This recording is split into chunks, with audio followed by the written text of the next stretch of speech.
El 2009 es va fer un pas molt important per la liberalització del sector elèctric.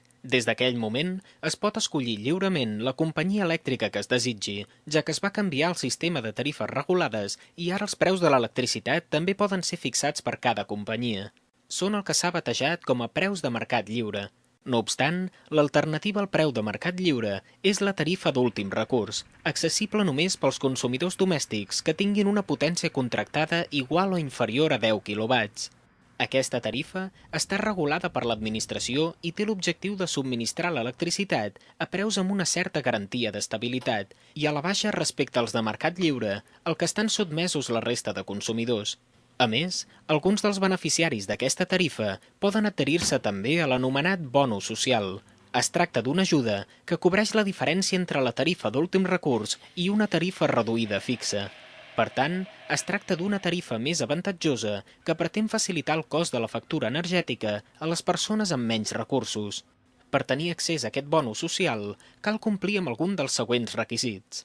Tenir una potència inferior a 3 quilowatts, tenir més de 60 anys i ser pensionista, ser família nombrosa o tenir tots els membres de la família en situació d'atur. Bàsicament això el que és agafar tot el grup social més feble i que pot patir més en aquest moment. Això què significa?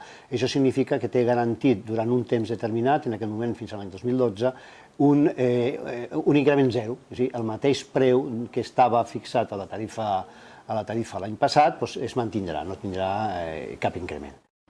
El gruix dels consumidors han quedat sota les condicions de la tarifa d'últim recurs. Això, però, no impedeix accedir quan es desitgi a la contractació del mercat lliure. És a dir, tots els consumidors podran escollir quina és la companyia que volen contractar, tot i no haver-ho fet en el moment de canvi. Degut a la novetat de la situació, es recomana als consumidors que s'informin adequadament de totes les ofertes possibles i que prenguin una decisió responsable, ja que en ocasions la desinformació pot dur a decisions precipitades. Si rep una oferta d'una companyia, el consumidor el que té que fer és, en primer lloc, encara que sembli evident, entendre bé els termes de l'oferta per poder-los comparar unes amb les altres. Això vol dir entendre bé quin és el preu, quins són els descomptes i també quins són els requisits per canviar de subministrador.